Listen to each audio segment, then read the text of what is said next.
My dear, devoted husband. Susan! Yes, people acknowledging the queen that is Sue Storm. Marvel Rivals has gotten many Marvel fans and new burgeoning ones to take in interesting characters they hadn't before, or in some to be interested or intrigued by versions of characters that they may not have been aware of. The Season 1 Eternal Night Falls trailer released in early 2025, showcasing that the first family would be joining the Rivals universe. At the same time, they would also drop with a variety of skins, and some stood out more than others. Sue Storm, the Invincible Woman's evil or malice skin, made some eyebrows raise. It is indeed a real costume from a real arc, actually a couple of arcs. This character tends at times to be reduced down to her costume, how brazen it was, how scandalous it was, whether or not it was appropriate or not. For those who are familiar with the first arc, it's also one where Reed slaps Sue across the face, and so sometimes that's why it gets play. But there's actually much more to it than that. I may get a bit more passionate about this one than usual because there's so much to Malice that's worth discussing. Whether or not one enjoys the character or the arc or not, there's a lot there. It's complex, layered, messy. Some parts have held up incredibly well in terms of the emotional depth behind them, others not so much. This is also the arc that leads from Sue going from being called the Invisible Girl to the Invisible Woman, also a big deal for that reason. So there's a lot to discuss, and I'm excited because so oftentimes it's just swept under the rug as, look at that costume. I'm Sasha, this is Casually Comics, and it's time to explore Malice, the mistress of hate. And we're going to be touching on a lot of things, because this arc goes places. We're going to be talking about miscarriage, assault, and yes, strange costume design choices. There's much to break down. Firstly, it must be stated that Marvel has had many characters named Malice. Sue Storm is not the first. She was the fourth, and each one tends to have a different modus operandi. The first two were kind of similar, they both worked for Killmonger, and the third was a Ghost Rider villain. The others, we're not talking about them right now, although there is an interesting follow-up involving a Claremont version of Malice, but that's for another time. Sue's Malice is its own thing, and this character, or version of her, and this costume debuted in the Fantastic Four 280 from 1985, written and drawn by John Byrne, with inks by Jerry Ordway, and colors Glynis Oliver. I have the Omni down there. I have them in physical form. I'll never have to forget. Now, like many comics of this era, there would be an A plot and a B plot, sometimes even a C plot. And issue 280 is seeing a point where a B plot is overtaking the main plot, or the former main plot. Throughout several issues leading up to this, there had been sequences showing that someone was sowing hate in New York. They were passing out pamphlets, they were inflaming racial tensions. It started with more obvious biases and then started to expand outwards, just everything. And it was starting to gain traction. In this issue, it all comes to a head. The city starts to erupt, and Reed feels that there's something unnatural at play, and so goes to try and figure it out. In this way, they have to split up, and Sue goes to escort Alicia home, because she can turn invisible, so they can just kind of duck through the crowd. This was the era of the Fantastic Four where the She-Hulk was on the team, and the Thing was off, so that's why you're not going to see the Thing in these stories, at least these first couple. We see in issue 280 that a mysterious villain is looking to have Sue separate from the others, though this is part of his master plan, and that mysterious villain is the Psycho Man, who is a being from Subatomica. This also involves a compatriot of his transforming into Reed to lull Sue into a false sense of security. If you're thinking of going back to school to get a new job so you can earn more, don't do it. Yes, Master. It takes me more than visions and I to drop the shape I currently wear in favor of one the Invisible Girl will find more trustworthy. The issue leaves you in suspense for a bit as, ooh, what does that mean? While Reed goes to investigate at Avengers Manor, they're not living in the Baxter building because it was launched off into space. That was another thing. And we next see, I won't bury the lead, we next see Sue, even though the comic lets you have a bit of suspense as to who is this, even though it's dropping hints that it's her. The first look is when the tensions are erupting and the police van carrying She-Hulk and Wyatt Wingfoot was overturned. They were arrested earlier in the issue because they were standing up to the police brutality that was occurring around the remnants of the Baxter building. A moment of your time, She-Hulk. There is an ordeal through which you must pass before you go any further. If you go any further after your ultimate defeat at the hands of Malice, Mistress of Hate, you have got to be kidding. We're gonna save talk of the costume for the moment. We'll put that later, because otherwise it'll tend to get bogged down there, and then lots of the other layers and aspects of the story can be lost, and that's where a lot of the interesting parts are. Put a pin, except to note that this is deliberately meant to be a contrast to the way that Sue normally presents herself. It's very intentional, and it serves a purpose outside of the fetishistic, even though that is part of what's going on. It's admittedly present, it's right there in some of the choices of the design, but there's also an internal logic for it as well. For some, that will be enough, for others not. We'll get to it. Now, we're given indicators through Malice's fight with She-Hulk that this is Sue, and we really get to see her flex her powers in an aggressive and offensive capacity, and she's reveling in it. How absurdly simple it is to smash such overconfident fools. It is just as the master said. I've been wasting my powers, frittering them away on childish things. Now malice will rule. She's able to take out the She-Hulk the same way she did the Hulk, by placing a force field around the head and they can't breathe. The Invisible Woman, still girl at this point, is incredibly powerful. Indeed, in the next issue, Reed will even put forth the idea that she's actually the strongest member of the four, and that's why he's not worried about her when she's not back yet. Which is very important in terms of how he views her, and how strong he knows her to be. It's going to be important to contrast with her own self-perception, her own insecurities, and also as a contrast for some actions that he's going to take at the end of the next issue. As for this issue, 280, we get the reveal that the hate was being stoked by a version of the hate monger, or so it seemed, and that this is a version of Susan Storm Richards. It's in issue 281 that has the costume on the cover, where we get to delve even more into malice and what's fueling her. In 280, Reed had discovered that something subatomic was going on with the pamphlets, that people were being influenced on some kind of molecular level. It's a combination of tech and things. It's something that can be overridden though. He's got to science that science, that's what he's there for. Issue 281 shows the payoff for this. The takeover of Sue is precisely because she is the most powerful member. Psycho Man wants her to destroy the Fantastic Four. There's an extra layer of sadness there then when he's able to manipulate her own insecurities about her place on the team, and as a female superhero, he's then able to tap into this latent rage and turn it inside out. So part of this rage is manifesting inside of the costume, playing with the idea of this is what it means to be assertive and confident. But at the same time, it's warped, twisted because of the source. And that's why it's so important to see Reed hyping her up that same issue, to show that the people on the team don't feel the same way that she feels about herself. Also, that they're not fully aware that this is bothering her. At the very least, that's bothering her to this extent on some level. Subconsciously. Subatomic. A woman. Okay, some of the things that she's concerned about for Reed are probably a little valid. A woman destroying the city. It's not like we haven't seen that several times. Don't you mean just a woman? Reed Richards. Someone to be ignored at worst, patronized at best. Someone to be stifled, frustrated at every turn, capable of bearing children, but never responsibility. Certainly not someone capable of doing this. See, here you're getting to see Sue working through what her purpose is on the team. What is her function? Of rage and anger and frustration at potentially being perceived as only having one purpose. A genuine appeal to a uniquely female rage in terms of what she's talking about, in terms of the function, and in general as a rage that some might be able to identify with. The idea that they're not being seen to their full potential. Everybody wants to be seen. There's a little malice in all of us. She's able to quite easily defeat Reed and Johnny, all while airing some specific grievances for each man. Your ego knows no bounds. There will be no second time. Don't you understand that? No opportunity to disguise your blunder with pretty speeches. It's all over. Now you're going to die. And believe me, your pathway to death's dark domain will not be easy.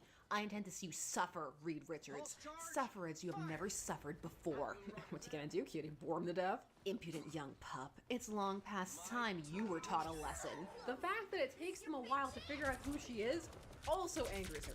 You took much longer to figure it out than I'd expected, my loved ones. My loving husband, my devoted brother. But then, why would you even consider that your utter defeat could come at the hands of one for whom you have no respect? Susan Storm, the Invisible Girl. No respect? Sis, what are you talking about? What have they done to you? Of course we respect you. Sue, we love you. Liar!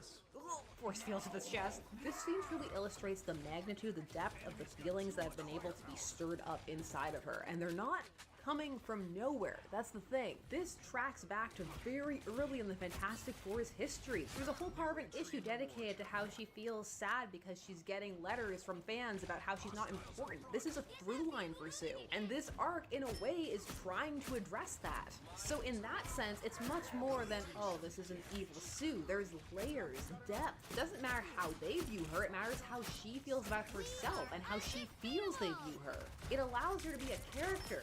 Strong, weak, complex, everything. Because the Psycho Man and his hate-monger creation work by manipulating real emotions and fears, not by implanting them. Now, less well-handled is how Reed snaps her out of it, or rather slaps her out of it. You know, sometimes womenfolk are being hysterical. At least that's what Reed thinks. What he's determined is that to get her back to feeling an overload of the hate, that on some core level we need to get past this conditioning. So he's gonna play into her insecurities even more, and the method he chooses is being as sexist as possible. And he does so with more than cruel words, and he plays the part to a T. It's very convincing. Perhaps a little too convincing. I hear you muttering, whispering, plotting your moves against me, but it's all useless. You cannot stand against me. I see that now. I see everything so clearly now. Susan, be quiet. Daredevil and I are in no mood to listen to your drivel any longer. Your cowardly attack has temporarily incapacitated Johnny, and we must tend to him. So just shut up now. What? You dare speak to me like that? Susan, I told you to be quiet. We indulged your foolish female outbursts. But now is not the time for such games. Monster! I'll smash you! Oh, will you, Susan? Do you truly believe your pathetic force fields are of any use against the Fantastic Four? Please, don't make me laugh in your face, Susan. You'd have been killed outright years ago, but for the rest of us carrying you. Why you? Susan, I said shut up. You! I hate you. I hate you. She's hysterical. There's a lot to examine here, aside from the fact that it worked. Chief amongst them is that, again, the whole Evil Sue moniker is just scratching the surface. Also, Reed's resorting to physical violence, it's a lot. You can follow the logic, sort of. Base, him playing into her fears, is not the worst idea. But to have the world's smartest man at the time have to actually strike his wife, that's the only thing he could think of, it's not the finest moment. One would assume that there could be some kind of other solution. Even just having him ignore her or act like what she was doing wasn't really having any kind of impact would have still played too. Some fans wanted her gone and indeed wished the entire ordeal had never happened. So seeing her actually removed cast. Okay, so I was just checking who Malice is. I mean the costume, because in Marvel Rivals there's a costume for Sue. I don't have it, but and I just wanted to know the history behind it, but it's really not that interesting. It's not from another time in comics. Who am I going to use here? We have a tank and 2 healers, and I don't. This one, and we are defending. I'm not really good with Spider-Man, but like I like the character. But it's one of the hardest characters to use in this game. Anyway, I was going to put this one. I want to check out this video.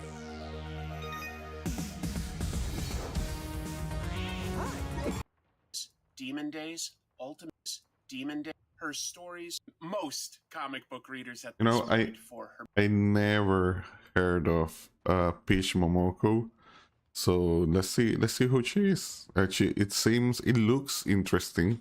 The art looks awesome, so let's see. Many variant comic book covers, as well as her stories with Marvel these days, Demon Days, Ultimate X-Men.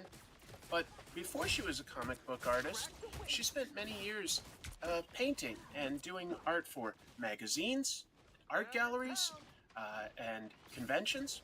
Today, we're going to learn a little bit more about her creative process and her comic book work. And since my Japanese is not very good, her husband and business manager, Yo Otsu, is gracious enough to help with translation. Ohayo gozaimasu. Hajimemashite. おはようございます。ピーチモモコです。よろしくお願いします。よろしくお願いします。Arigato, arigato. Peach's paintings and comic book work, I've noticed, often have some specific elements. There's a lot of sexy girls. There's a lot of horror elements. And I was curious if you were able to share some of the influences for those elements. ピーチのものはセクシーなものもあったり、ホラーもあったり、なんかその影響とかなんかシェアできますか？何の影響されてるか。影響は、ざっくり言うと、日本のサブカルに結構影響されてる。So Peach is she's mostly just inspired by Japanese subculture, media or comics and movies, documentaries, anything in the subculture realm. One thing I notice when I'm reading some of the most recent comic books is that your characters have very intricate clothing and outfits. and I was curious if Peach studied any fashion design or has any interest in drawing fashion. 最近のアルティメット読んでたりしてて、 The fashion design on those just look like regular inspired Japanese culture and anime and manga clothing, honestly. It looks awesome, but doesn't look like Jesus. like she will know, right? 結構ファッションとか洋服、いろいろなんか結構こだわってるよね。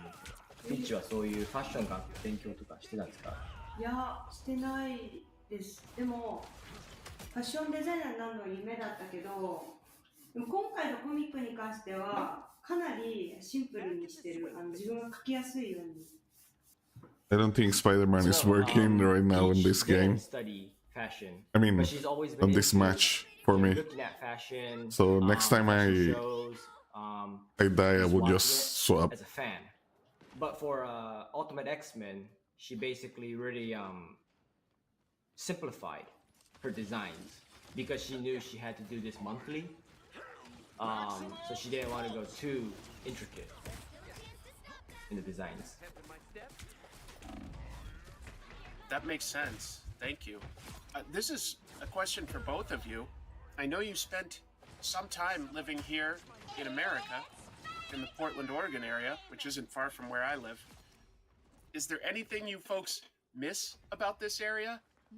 ポートランド住んで知ってて、なんかミスしてるのあるって、ポートランド。ポートランド？ポートランドのバイト仲間とかもミスするし、その自然かな、あと近所に住んでたダックスとかね、動物とかね、近所の人かな。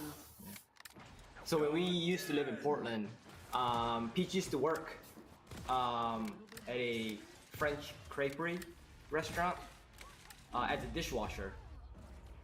So she misses her co-workers, the chef, the waiters, waitresses, the other dishwashers. Also, she misses her neighbors. Because we have Momo, our dachshund dog. So we usually walk around the neighborhood. So she misses seeing, the neighbors, the other dogs living in the neighbor. And the most part, I think, even we live in a place in Japan called Kumagaya, and it's has a lot of forest, nature, but she does miss the Portland nature. A little different aesthetics. So she misses that quite a bit. Before Peach-san broke into comics, obviously you were making a lot of different paintings. You made a lot of comic book covers before you were doing the interior stories, but now you're telling whole stories. How much of a change did you have to make to your artwork for hitting monthly deadlines? なんかもともとから絵を描いてるようで、今コミック描いて月間のするためにどのくらい、変わったか、描き方とか。いやー、変わってないかな、あんまり。お話を作んなきゃいけないプレッシャーがあるだけで、全然書くペースとかそういうのはあんまり基本的に変わったことはないかな。So, どう思う？so mostly, for the most part, nothing really has changed with Peach's work schedule or work ethic, even with the monthly deadlines. The only thing that's a little bit more, I guess, high pressure for her is creating the stories. So the art side, she's quite comfortable with the monthly schedule. Obviously, we've done less shows. Cover a little bit less, but not that much less. Okay. But pretty much for when she makes the Ultimate X-Men stories or each issue, I would say just a preliminary rough draft story. It takes her about 10 days out of the 30 monthly. Wait, so she created that character? Or was she just an artist? I don't know her name, and I know it's that relative new X-Men, but the one that has that projection. I will need to read more about it, but I have to check if she made that character. Schedule. So it's a quite big chunk of the time. And then Who do we have here? Tank, one healer. It starts to speed up a little bit for her. I don't want to play healer. For the most part, her on this map, I don't know. I have a follow-up question. We all have a mutual friend, Jim Mafood. And I was speaking with Jim about how much we both like Peach's art. We had a question that we came up with together. Does Peach have a specific method for making her painted comics work? Jim was wondering if she penciled all the pages. Of course, they have Spider-Man. And I was thinking it made more sense to do each page one at a time. We were just curious, what's the process? So these I can answer without what the asking Peach. Fuck was that? So sometimes I'll translate to Peach for her more current answers, and some stuff I can answer directly. Pretty much Jim is correct. Okay. Peach will go through the entire 20 pages of rough draft first. So she doesn't make a script. So first off, Peach doesn't make a script. So when we turn in our ideas to Marvel, Peach will write the entire 20-page or more with the art and the dialogue and everything together. So pretty much a complete, finished, rough pencil sketch to Marvel. So that's why it takes quite a long time, because it's a 20-page story, but at the end, she'll be using maybe 50 to maybe 70 pages. Because some stuff, it just doesn't look right, or some stuff she decides to shave off some of the small stuff in the story or make it more denser. And once that gets approved, okay, let's go. And to focus on Spider-Man. Finer watercolor paper, pencil. So let's not focus on him. Or more. Oops. And then ink 1 to 20 or more. And then watercolor 1 to 20 or more. Okay. For the watercolor, Peach doesn't do each page. She'll do maybe 4 pages at once. So if there's like, let's say armor, she has the red armor. So to keep the colors consistent, Peach just does four pages of the same red. Come on. And goes through as much as possible, and then the small details she'll do 1 page at a time. But like the main. Maybe I should go. She goes Wanda in blocks, chunks of like 4, I think, usually 4 pages. Right now, does Peach have any favorite tools that she prefers? Any specific brushes or paints? 今ピーチ気に入ってる道具ってある？好きなブラシとか使ってて。Yeah. Okay, I'm gonna try one more with Namor, So she uses this and then brush. change to with Wanda, because this ain't working.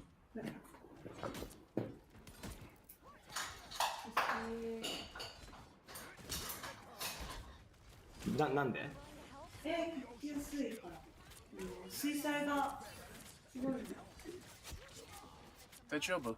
She just thinks it's easy to use on watercolor. 最近これ買ったのにAnd recently we bought this, or she bought this at a porcelain store. 綺麗. So it's like, and then you can put this like a pencil on here. So just like a like a pencil holder and a pencil stand or a か brush. わいいそれ。 So she uses this. そういう何お店 My wife and I both make art, and every time we visit Japan, we leave with a lot of art tools and stationery supplies. We especially like shopping at Sakaido in Shinjuku. But that's very 奥 pretty. さんと2人で絵だからそうやってやっぱ絵の道具をいっぱい買ったりしてそれ世界堂が気にするでもこれ絵の道具屋さんで買ったんじゃないんだよ。なんていうの食器屋さんで買って箸置きのところに置いてあった。 But this actually isn't for that Yeah. porcelain that Peach likes. It's not. It wasn't bought. Oh, I'm the It was. I'm the one of the ones that are doing good. So that's for chopsticks. Yeah, that sucks. Is it really? It looks We are nice. done, man. It's very pretty. We are done. We're not doing this. You just explained to me that Peach will come up with 20 pages or so for a story at a time. But when it comes to planning that story,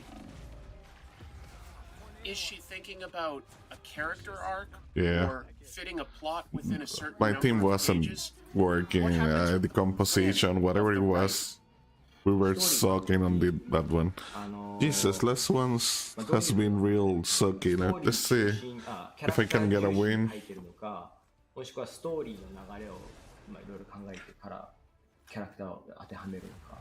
キャラクター中心でキャラクターがこの後どういう動きをするのかを考えてセリフ考えてからお話に当てていく。 So mainly Peach does she focuses on the characters first.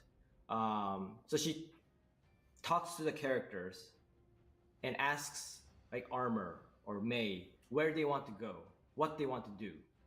And then Yeah, that's the same thing as saying that what will this character do?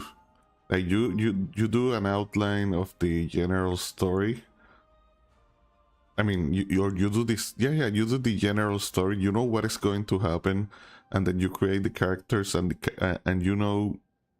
and usually the characters to some degree they write themselves because you know what each character is going to do in a specific situation. So you're just writing situations for those characters and you know how they're going to react and what are they going to do, in my opinion. The characters kind of start to tell Yeah, I need a tank. what they want to do, and then the plot Go, forms Captain. from there. If that makes sense. It does. But it's a very character-centered story making for Peach. I will just pay a compliment. I really enjoy Okay, I'm a tank, so I... Ultimate X-Men feels like it has very realistic and believable characters. Shit. It feels very Nice. grounded, and I really like that. すごい似てるからね。なんかキャラクターたちがすごいリアルで、なんか本当にいるかの感じになる。 Oh, you thought you had me? You thought you had me. When it comes to forming the dialogue, how much of that is coming from Peach and how much is Zach Davison introducing for the dialogue? セリフ書くとき、どのくらいがピーチのセリフでどのくらいがザックさんのセリフ、まあ平均的に。いや全部私だけどその要するに I'm sorry, Cap. 言葉足らずだったところをたまに補ったりでも I'm not paying attention to the video. I have to. But it sounds kind of interesting, at least when she talks. Because he's asking like weird, stupid questions. それをザックさんがと私が理解できるまで何回もやり取りしてそれで2人の折り合いをつけたりもするし、まあ、要するにたまに一つのセリフで1日使うこともあるしすごく全部終わってからだ。終わってからだね。全部私の言葉全部はめてから、たくさんがちょっとストーリー的にわからないところをこうした方がいいんじゃないって提案したりする。So each issue, Peach will write all the dialogues. So she'll complete the entire story with the dialogue and the script. Usually during the preliminary rough stage for the entire each issue. And then she'll start, painting, and then we'll hand it over to Zach. And then Zach will look through Peach's dialogues and create the script, translation, and a script at the same time. Because Peach's writing is going to be all Japanese when we hand it to the editors of Marvel. So the editors need to know what they're talking about. I help with some of the translation, but my translation isn't a professional translation level compared to Zach, especially in the writing translation with Zach. So Peach does all the dialogues, writings, but Zach will find some areas where it seems to be too quiet or needs to be more explained, especially for the non-Japanese readers because of the culture differences. And once that happens, once Zach gets to put his voice into the books, Peach and Zach will usually Wait, did I die? go through emails. Nope. Sometimes it'll be 1 or 2 emails, and then we'll find a solution. How about Psylocke is doing great also. Will take maybe a whole entire day. Why is she an ace if I have... Well, maybe she has more damage, I don't know, and more accuracy. And Zach has his own more strikes. idea of how American or European readers like to read their books. Mm-hmm. And sometimes that really...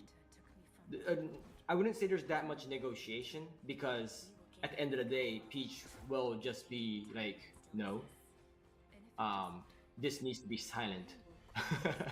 And Zach, hopefully he's happy with all the outcomes, but sometimes he will, explain it more for us to make it more sense for us. But sometimes he will, accept Peach's opinion.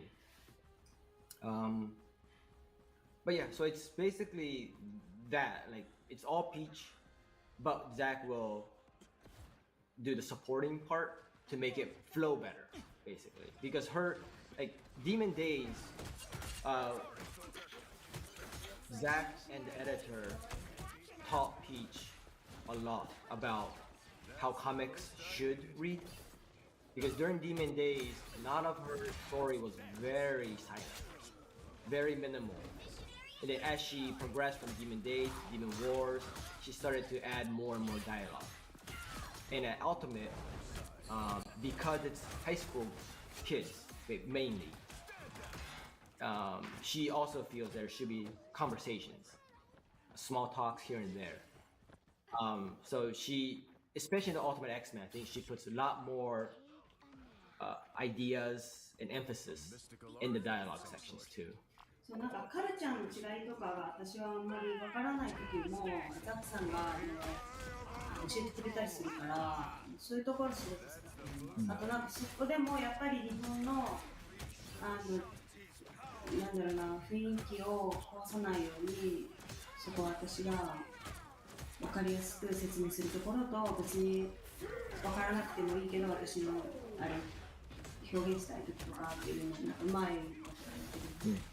I think the culture difference is the major part that Zach really helps, as well as where Peach sometimes really is strong with how she wants to tell the story.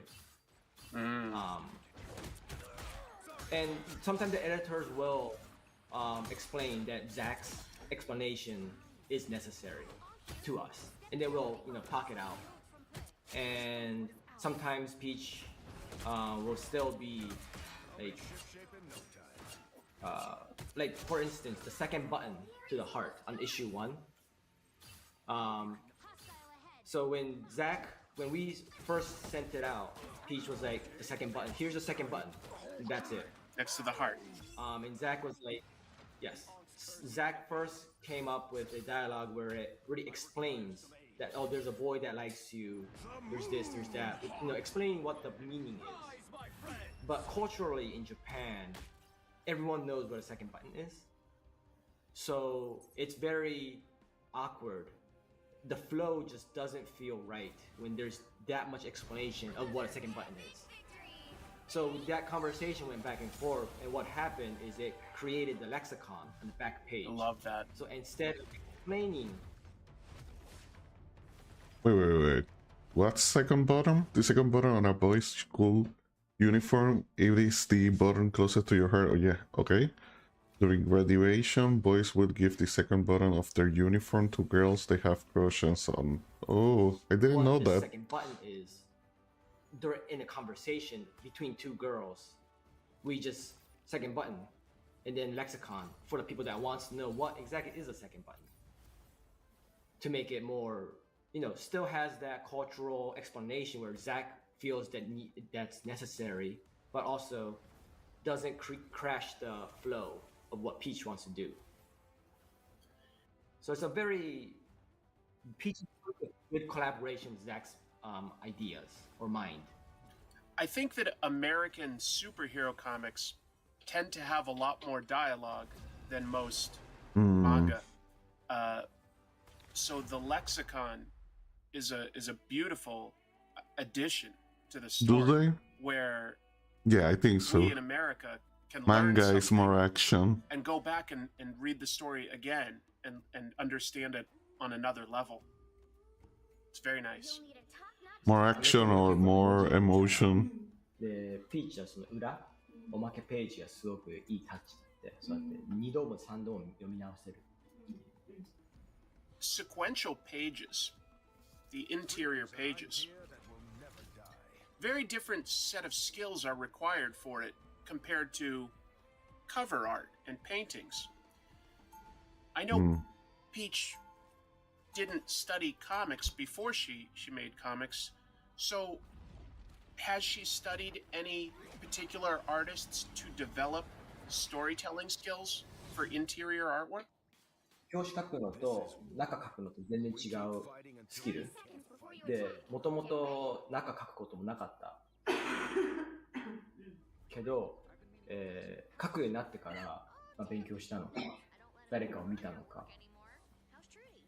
いや、誰か見て勉強とかはないくて、そもそもデーモンデイズが初めてのことばっかだったからやることが、だから書きながら編集の人に注意されたりとか、したでそこで。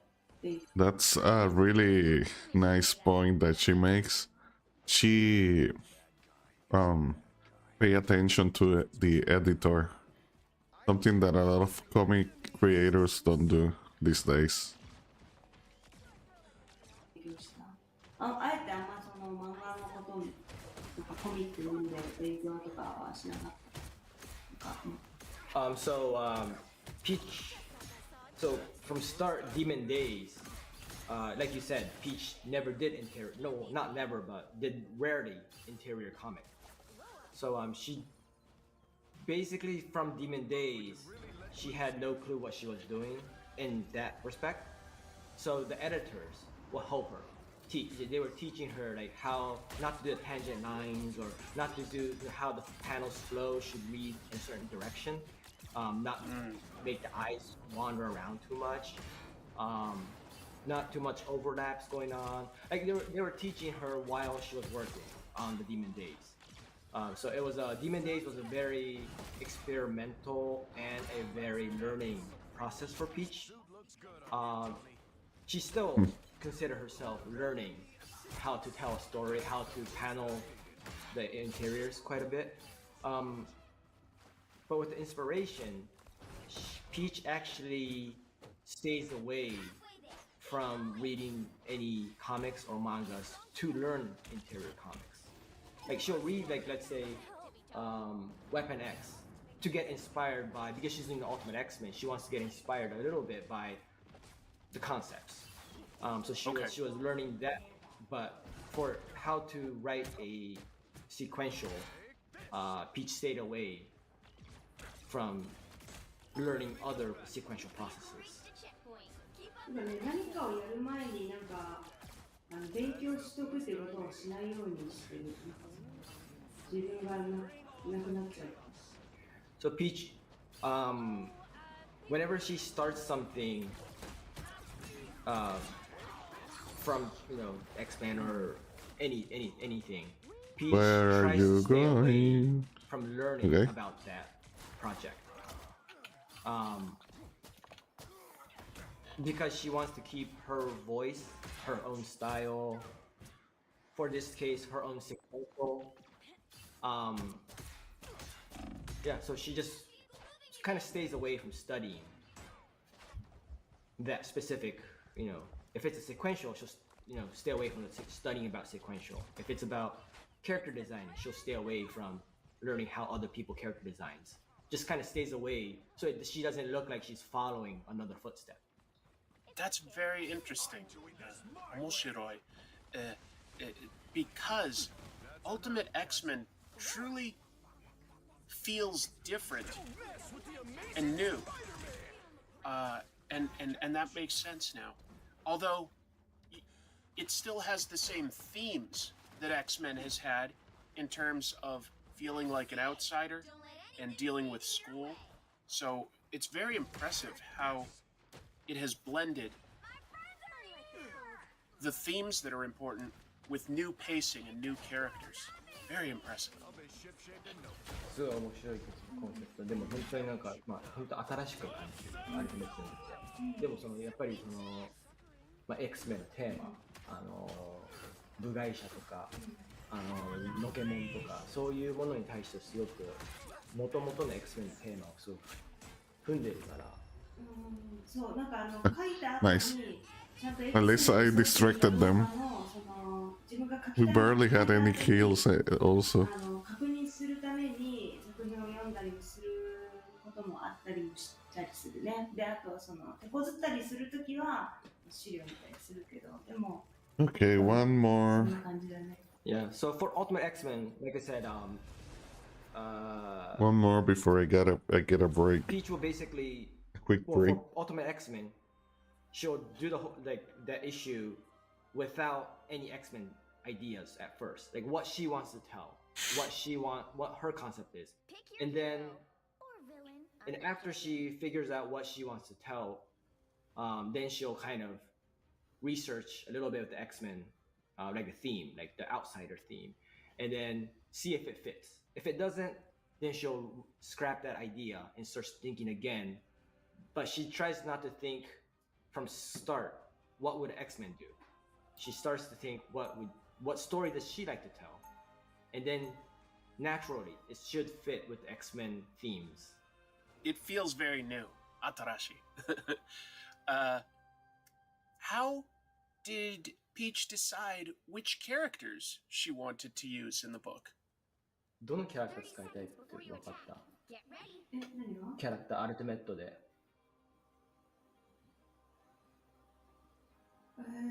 キャラ使いたい久子とか？誰でも。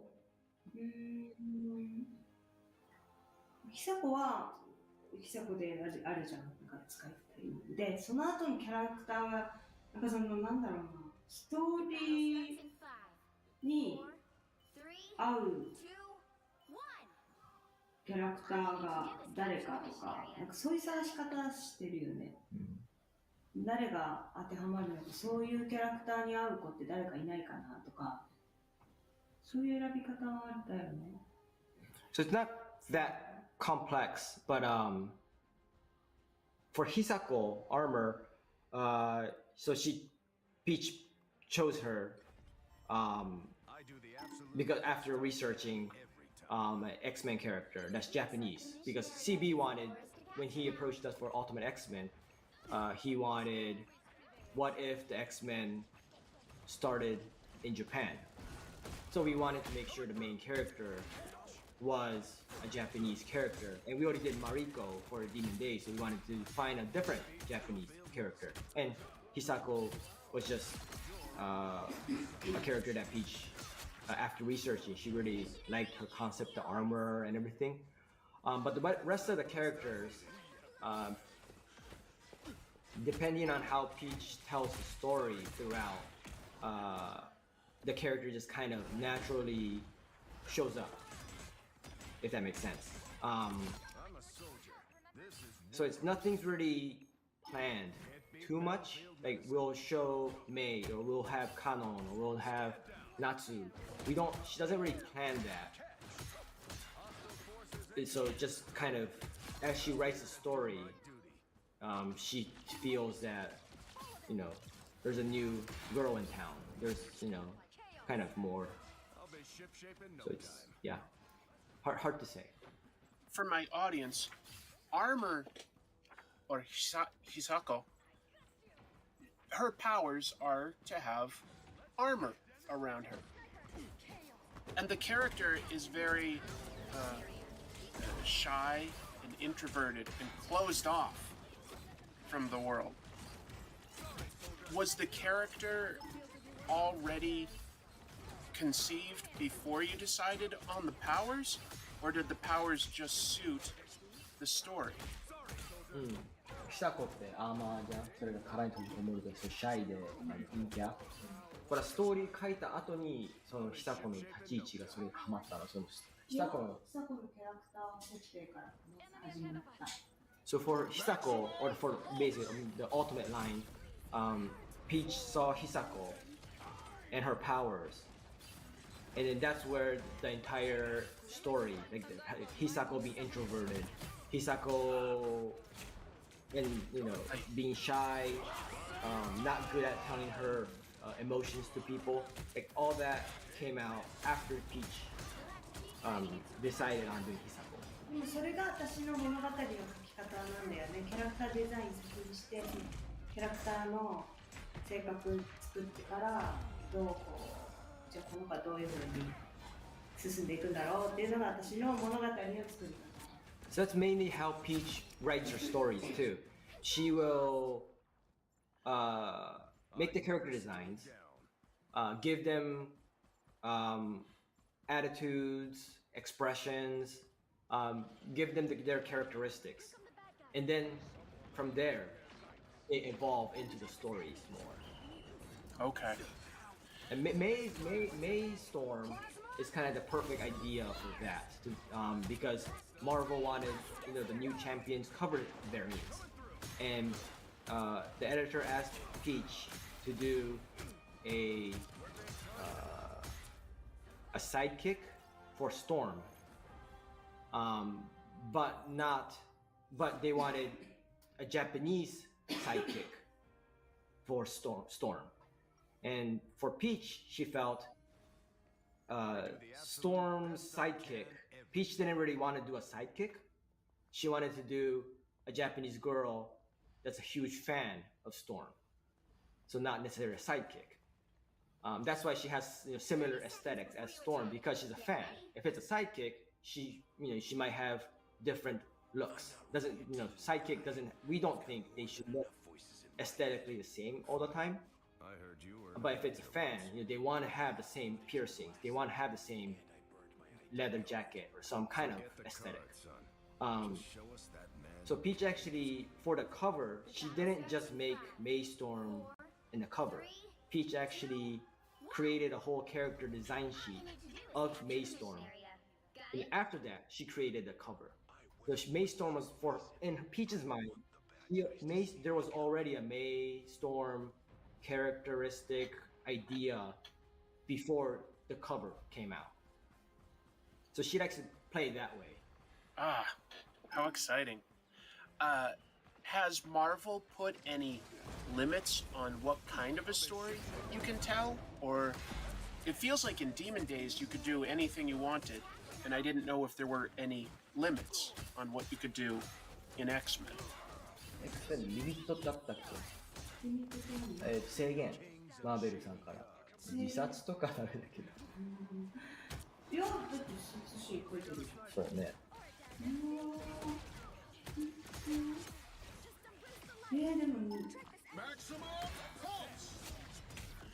ちょっとあったか。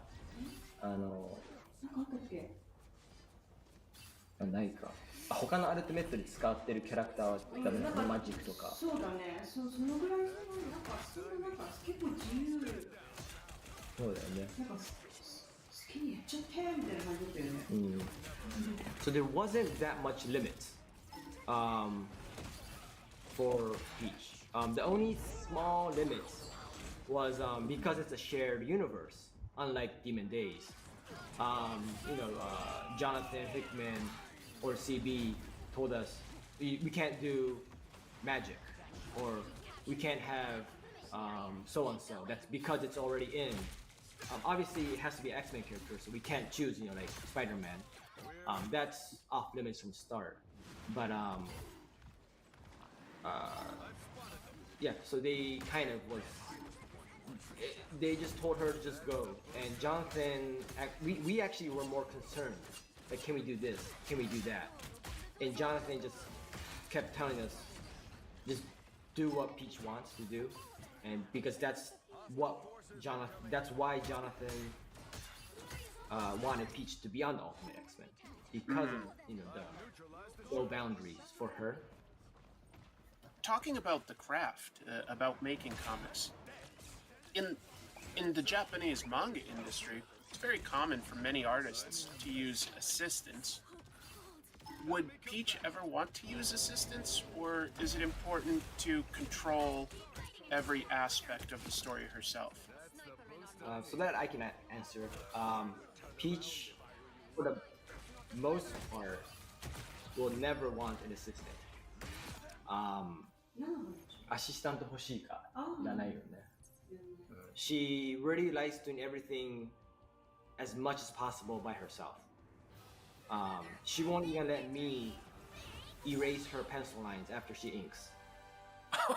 She needs, like and she tells me she needs to be able to see the inks when she erases to see if there's any small details that she forgot to ink, or so the erasing process for her is also a process in the creating the artwork. So it's not just taking away something. So she won't let me do anything. Like, even on the prelim stage, I ask her, like, is there any ideas that you need help with? Okay, one more because I was having fun with go away. Captain America. Last one. When she does anything. But yeah, so no. Peach isn't really good at collaborating with people. She gets quite. I mean, Peach is a hard person in that way. Every artist is different. I'm curious. You two seem to have a great partnership, a division of skills. But what is a typical workday like for Peach? Does it start and end at a specific time? No specific start or end time. Typical day for Peach is, she'll just wake up randomly, walk our dog, and Peach likes to clean around the studio, usually, like her space mainly, and then water most of the plants. And then once that part, where kind of like her meditation almost finishes, then she will just see what the priority is. She needs to, if the cover needs to be done by tonight, she'll obviously do that, prioritize that. Other than that, she just kind of does how she feels, and sleeps whenever she wants to, because sometimes, like, artists drive.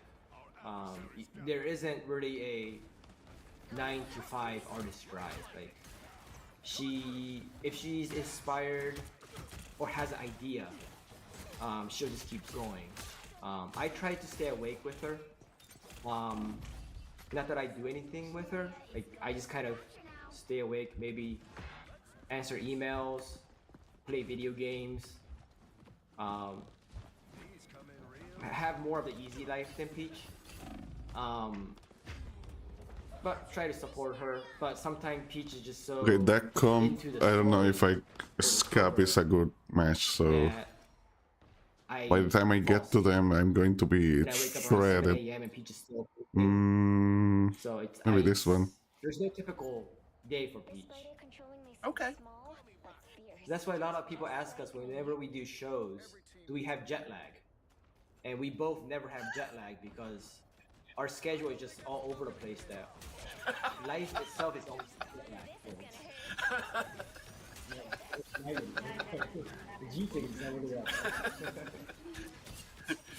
I'm almost done. I know you're both very busy, but I am curious. Peach has had a lot of success as a painter, as a comic book artist, and a writer. What else would she like to accomplish as an artist? What other things would she like to do?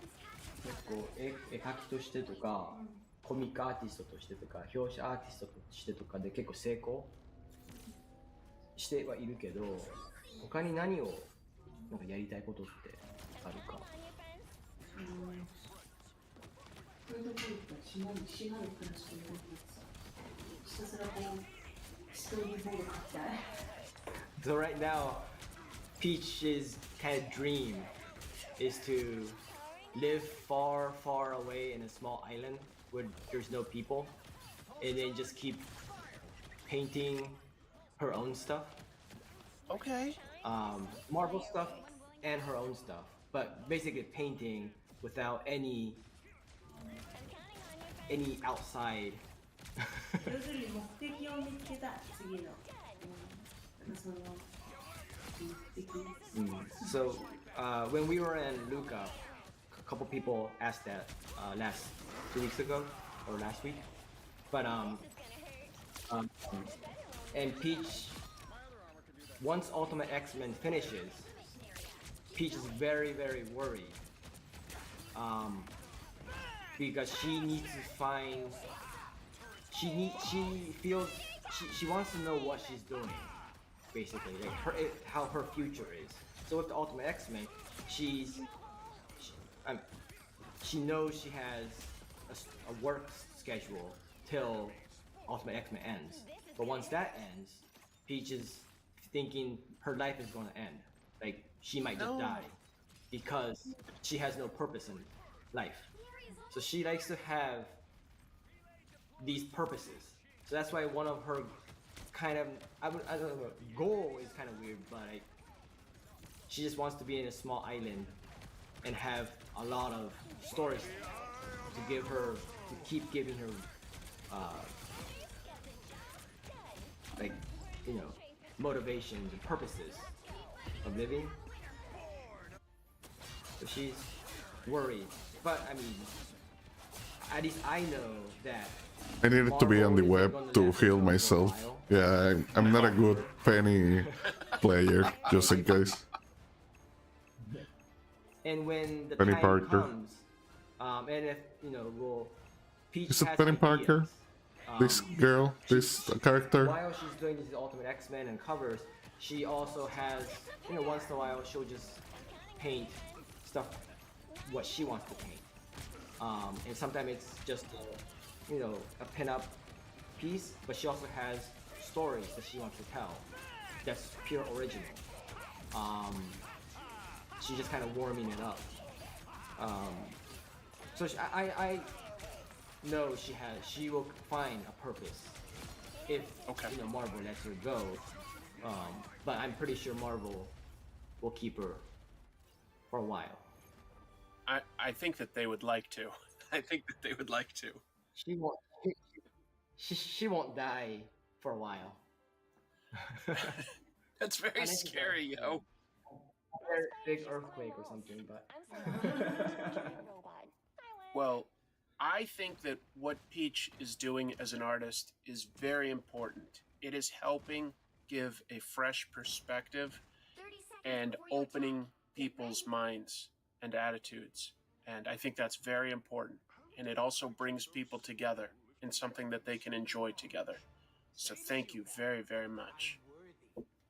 なんかすごいフレッシュなものを出していろんなものを新しいアイディアとコンセプトを持ってきてくれてるからありがとうって言っていやー、なんか、こちらこそ見てくれてありがとうございますって感じだよね。見てくれる人がいるから私はかけてるから。She's thankful for fans and readers of her books too, because she understands without them, she has no purpose, basically. So it's a mutual relationship with the fans and the creators. Thank you very much both for your time this morning. I know it's very early for you, but it's very interesting, and I know a lot of people will find lessons in this. Thank you very much. Thank you. Arigato. Arigato gozaimasu. Arigato. Thank you. Jane. Okay.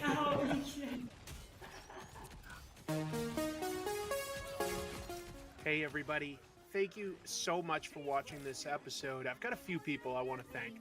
Definitely huge thanks to both Peach and Yo for not just making the time, but being so open and sharing part of the craft with us. I think it's always tremendously valuable. I also want to thank my friend Jim Mafood, who helped broach the topic of an interview with them.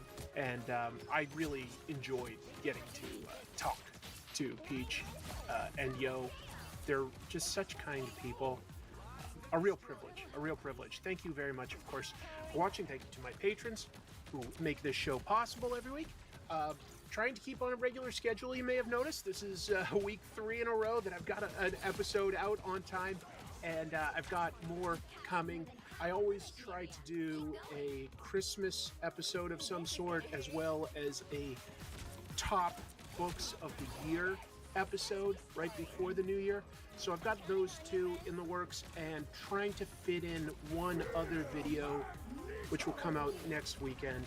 I've got so many ideas. It's just like, yeah, I'm just cranking away at the content, and I hope that makes the algorithm like me. But I'm really feeling the love from all of you. There have been so many wonderful comments. Strongly recommend Ultimate X-Men. I think it is just a fantastic book. It's the ideas of X-Men, but through a completely...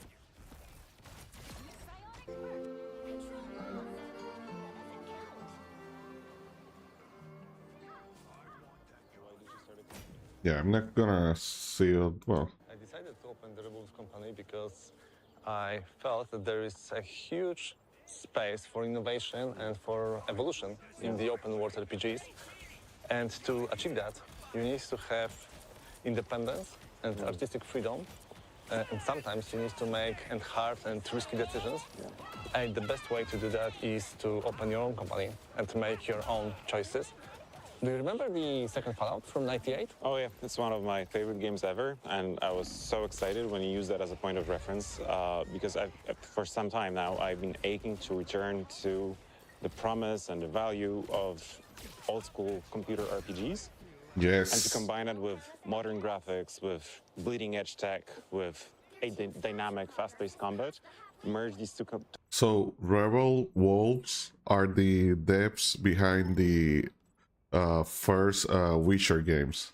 So they got out of that company, or they were fired, I don't remember, and they made this new company, Rebel Wolves. Together and see what comes And out. they're working on a new game named Dawn Walker. We will not do the post-apocalyptic game, but what was really interesting in the second Fallout is the freedom. You could do there whatever you want. You exit the vault, you have the clear goal in front of you. You don't have main quest which telling you, okay, right now do that, next do that.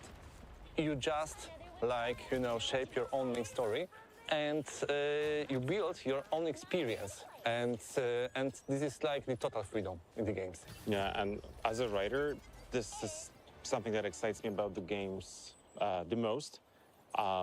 The choices, the freedom, non-linearities, and I think this is something that's truly unique to video games. Like, you can't emulate that in any other medium.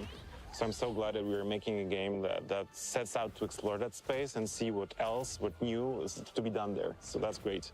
Also, if you will add to that the sense of urgency, the time, which actually is not really explored in the video games, and day and night loop, it would be really interesting because it will make the game different.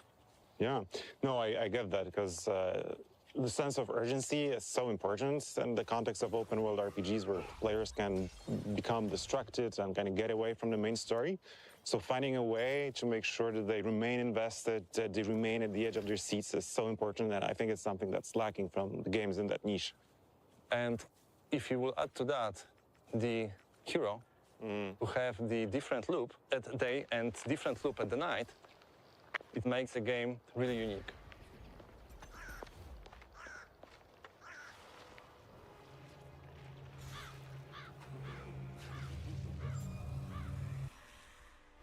So the game takes place 2 years after the events shown in the intro, and this is just the beginning of a greater saga we were planning. So we get to meet the character at the beginning of his adventure, which I think is really cool. And Cohen in general is so much fun to write and flesh out because he's not your typical game protagonist. He's not a grizzled veteran who's seen it all, who is cynical about the world, who comments the world with like one-liners. He's a young guy who, at heart, is emotional. He can get vulnerable. He's honest about how he feels. What I love in Cohen is that he'll be never a superhero. He'll be never overpowered. At the day, as a human, he can fight with a sword. He can use and discover dark magic, but he can be killed by anyone. At the night, he encounters a lot more difficult enemies. He can use some vampiric abilities, not only in combat, but also he can use it to explore the world and to see the world in a totally different way. Yeah, and he'll need all these cool superpowers because he's facing formidable enemies. This clique of vampires who decided to take over the world, turn it upside down, and set the rules. And they are led by this super old and immensely powerful vampire called Brensis. Our game is set in 14th century Europe, and it's a world in deep crisis. First, the continent has been ravaged by the plague, then wars, and now famine. And all the while, vampires have been watching from the shadows, waiting for the perfect moment to strike. And finally, when humanity is at its lowest, they come out of the shadows, they overthrow the feudal lords, and they move into their castles.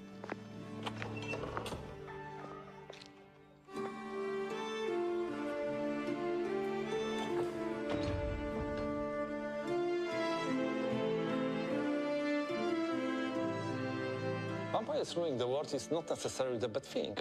Feudal lords in that time killed the whole villages to prevent, the plague. And the vampires, they defend Cohen and his sister. They even healed Lunka. And, I know that people need to pay taxes in blood, but it's not a huge cost of safe and good life. Well, to that I'd say that vampires' favors are uncertain. And sure, they protect the people of the valley where the game takes place, but they see them as cattle, so they protect them to then lead them and ultimately kill them. And the blood tax you mentioned, it's taken from everyone, the frail, the weak, the old. Each week they have to convene at the church for a blood mass. So for some people, that's deeply traumatizing or might even end up in them dying. So in the end, I'd say the balance is more or less equal. And that's something that I actually really like about our setting, this world, that nothing is simple. Nothing is just black or just white. And you have to decide for yourself, like, what do I think is the right choice? What is the path I want to take? And what is the path I want to avoid? And ultimately, Cohen's family ends up in the dungeons of the Vampire Lord. And even as Cohen is trying to free them, he will meet people who still support the regime. It's even more challenging for players because Cohen has only 30 days and 30 nights to save his family. In most games, sandbox means gameplay freedom.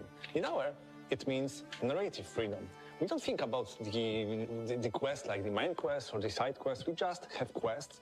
Players will craft their experience through the game by themselves, and nobody will have the same. And we call it native sandbox. Yeah, that's something that really excites me because that means that no two playthroughs will be identical. That each player will have a unique experience. And that's the true magic of video games, and that's why I love making them. Man, look at this place. That would be perfect for the writing team. Not just for them. I love storytelling myself. Since I can remember, telling stories through images is what I love to do. Yeah. So when I received the first script for the Dawnwalker, I fell in love with it right away. I think for me, what got me was the concept art when I first saw those Carpathian villages hugging the mountain slopes, the valleys, forests, and then also the muddy streets of Svartrau and the long shadow of the cathedral. It all felt very authentic, muddy, and also very familiar, homely, and, well, Eastern European. Not just Eastern Europe. No, yeah. It's a mix of predominantly Romanian motifs with broader influences of Balkan cultures. It gave us a freedom of creation. It's a vast range of inspiration from Polish log houses to Ukrainian or Balkan clothing to Romanian defensive churches. That variety and that broad spectrum was also interesting to get because I never thought as an environment artist I would have to learn in Romanian how to Google specific museums just to get the references. On the other hand, we also set a boundary for ourselves, and that boundary is a time period of inspiration ranging from the 13th to 15th century. And this is meant to ensure the visual consistency of the world. Yeah, and that is also quite a challenge to make sure that what you create is authentic, grounded, and has a real sense of place, but at the same time isn't just a picture and invites exploration and promotes that gameplay. I wanted to see how far we could push realism so that players truly feel part of the narrative. But this is not a simulation of medieval life. Not at all. Realism can be boring, and we wanted to create something exciting. And that's where the magic comes in. Yes, the magic. Our magic isn't filled with fireballs or flashy lights. Yeah, it's probably even more interesting to get right than the realism part of it, because when a quest brief comes through and the magic is manifested by, I don't know, birds flying in the sky in a strange formation or the northern lights not being in the north, it really makes you rethink the whole location and how it should come together to marry those two aspects. Our magic is also serious, and it's closer to paranormal phenomena than to traditional spellcasting. It's like the X-Files set in the Middle Ages, all deeply rooted in the history of the Dawnwalker world. Yeah, and I think it's the weather and the lighting system that do majority of the heavy lifting to take a location and really push it one notch above realism to give it a slightly off feeling. I think my favorite location for that is the cathedral. During the daytime, it's that monument to Gothic architecture with people bustling around. And then as soon as the sun starts setting in and the streets clear, the fog starts setting in, and it becomes a completely transformed, different area, very spooky, almost liminal, cemetery-like space. And that was also a very early and conscious choice on our part. We wanted the world to be a different place after the sun sets.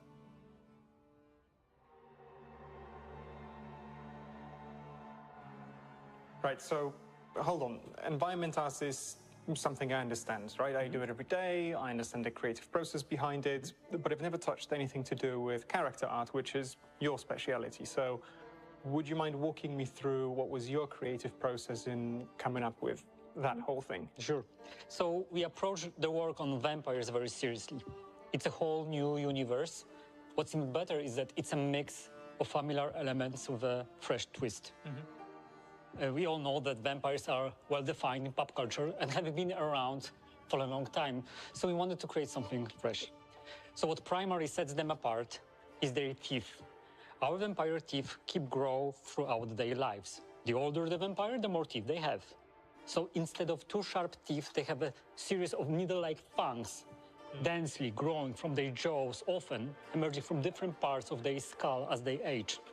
The teeth keep growing because the vampire can use them to create another vampire. And the mechanism is very simple. The vampire pulls out his fang and drives it into the heart of its victim. Lovely. So what's interesting is that our vampire's teeth aren't visible at first. They can extend as the mouth opens, and it looks really creepy. Yeah, I still remember the first time that the animations came through from the character art team, showing the mouth opening and the teeth growing, and it was absolutely disgusting. I loved every bit of it.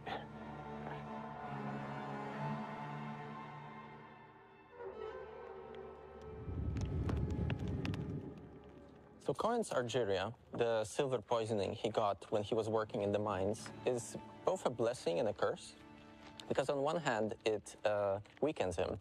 On the other hand, it protects him from becoming a vampire fully. So, you know, he gets to traverse both worlds, both the world of humanity and the world of the creatures of the night. Yeah, well, he was kind of used to dealing with the vampires since it's been like a couple years since Francis took over. Now he has to find a way to deal with things like undead lurking in ancient tombs that should have remained closed, kobolds that used to only prey on miners going way too deep into the mines, or even Uriashes, who used to live high up in the mountains, secluded, and now they are in Francis's troops. Yeah, and they are vastly different. Oh yeah, they all have their own separate cultures, and well, if you want to deal with them, I would kinda like to you should get to know them a bit, or else you might get tricked, because they all have their own goals, aspirations, now that they came out of the shadows in Francis's wake. It's a source of a lot of tension, right? Yeah, there's a lot of tension. Some of them can cooperate with humans, but mostly it's just new issues, new problems nobody had to deal with before. But I think this is great because all of that tension, all of these problems are great storytelling material for us, for building all of that content. For example, Francis, he had to normalize this thing for the humanity, convince everyone this is the new normal. Yeah. And the way he did this was, first of all, you know, there was a lot of social turmoil. And on the other hand, a lot of deeply held religious beliefs. And he twisted them. He turned himself into this messianic figure. So, for example, he introduced these blood masses where he feeds a human vampire blood, right? And at the same time, they have these other things like punishing criminals with like draining them dry. Yeah, but, well, you know, some people actually liked it because once Francis came in, he set up a new order of things. He finally got down to business, and then he locked the valley off so that nobody can touch it. No outside influence can touch it. And, well, some others did not like it so much, and they began to reach into the depths of forgotten magic, occult, stuff like that. Yeah, so either way you look at it, the Veil Sangora will never be the same again. Not a chance. That is a lot of world building, isn't it? Oh, absolutely. There are so many things we need to remember to make this into a cohesive whole. And at the same time, you have the challenges posed by the open world itself. Because, you know, there's a risk of the content being formulaic or repetitive. We handcraft all of it, and we focus on telling these unique themes we really care about. Oh yeah, we want to talk about loss, about the meaning of family, about opposing tyranny, about trying to coexist with creatures you've never had to coexist with before. Well, but that would be difficult to do with just Cohen and Francis, right? Impossible, actually. We had to create a whole host of characters, and we really wanted to avoid having cardboard cutouts, like without motivations, without backgrounds, goals, and ambitions. But, you know, when you meet those characters, your goals and ambitions may overlap, and you befriend them, or it may be the opposite, and you go on a warpath with them. But, you know, given the goal that you have ahead of you, it might be good to have some friends to go along with. Well, but you could go on your own, right? If you wanted. Well, yeah, you could just grab a sword and go storm the castle. Yeah. But, you know, it might be wise to, for instance, find the rebel cell and try to dismantle Francis's rule with them. Or, I don't know, listen to what an agent from outside of Veil Sangora has to say. Which is exactly why I love how we structured the game, because we offer a lot of choice in which characters do you want to interact with, which you might want to skip altogether. And also on top of that, you have this layer of non-linearities where you can decide their fates, but also the fate of Cohen and his family. Yeah, and I really like that because it gives us so much replayability. You can always choose a different path. There's something else waiting there for you. Yeah, exactly. And also, on top of that, you know, get to find all these secrets of Veil Sangora and fill all the blanks and, you know, explore the world. And yet another path might be lurking within that. Handcrafted content is all good and well, but on top of that, we also have a number of really cool gameplay systems that further feed into the narrative. Yeah, and speaking of feeding, my favorite one is the blood hunger. It lets me play a real vampire. I don't just have to drink blood to use my cool abilities in combat, but if I talk to someone without feeding first, I might just lose control and I might eat them. And it's not going to be just any random peasant that I won't care about. I can eat my best friend. And I will break my heart, and I will break my quests. Yeah, so you better keep him well fed. Yeah, definitely. Do you have a fave? Yeah, I really enjoy the ones that are revolving around Brensis, because like it makes him this active antagonist. You know, this means that he will basically react to what Cohen is doing. He will pass these edicts that will hinder your path. So, for example, he might set up military checkpoints that will be on your way. It changes the world, right? Yeah, exactly. And also, you know, it's not just him running the show. It's also his 3 powerful vampire allies. Yeah, when I saw them in CGI, that was such a hype moment. Finally animated, voiced, and just loved it. Yeah, and on top of being cool characters, they also have their own like spheres of influence, and you get to dismantle their organization step by step, making it simpler for you to confront Brensis and free your family. Well, when it comes to freeing your family, there's one more antagonist. That is time itself, because every time you do something important in the game, when you complete an objective or you complete a quest, time moves forward. Yeah, but what I really like about this also is it's not like real time. You actually get to control how much of this resource you want to spend, right? Yeah, you have to manage it wisely, but if you just want to enjoy the view or just take a stroll, you can without stress. But once you get down to business, you have to do it smart. Yeah, so I think all of these things combined, handmade quests and the gameplay systems, create for this really fun, unique experience. Yeah, and you know what? I cannot wait to see what shenanigans players will get up to playing with those systems. I will be there watching it. Same.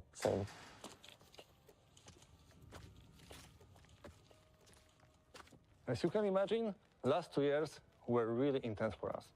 I want to thank the whole Rebels pack. You are the best, and it's a privilege to work with you. The Blood of Dawnwalker is a very special game for us because it's first truly ours. What you have seen so far is only the beginning. In upcoming months, we will share more with you. But for now, I have one more surprise for you. Wait, what's the surprise? I want to thank the whole Rebels pack. You are the best, and it's a privilege to work with you. The Blood of Dawnwalker is a very special game for us because it's first truly ours. What you have seen so far is only the beginning. In upcoming months, we will share more with you. Oh, okay. But for now, I have one more surprise for you. Okay, what do we know?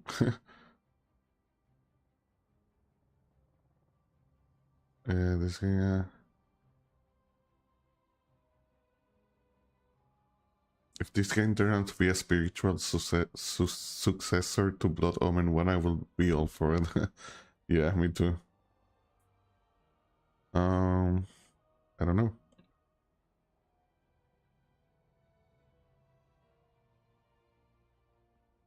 Our magic isn't filled with fireballs or flashlights.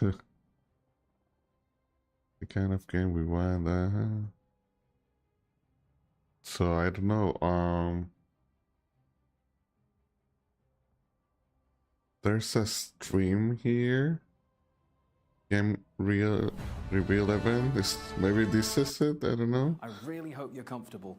Now, Dominica, I think we should probably start. Yeah, but I'm not going to see it now.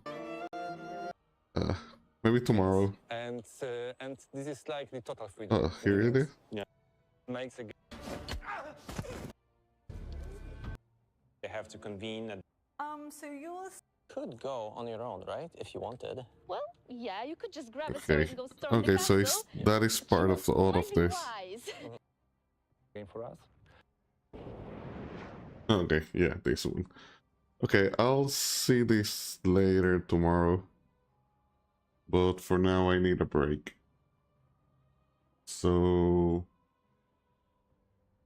that's it for tonight, I think.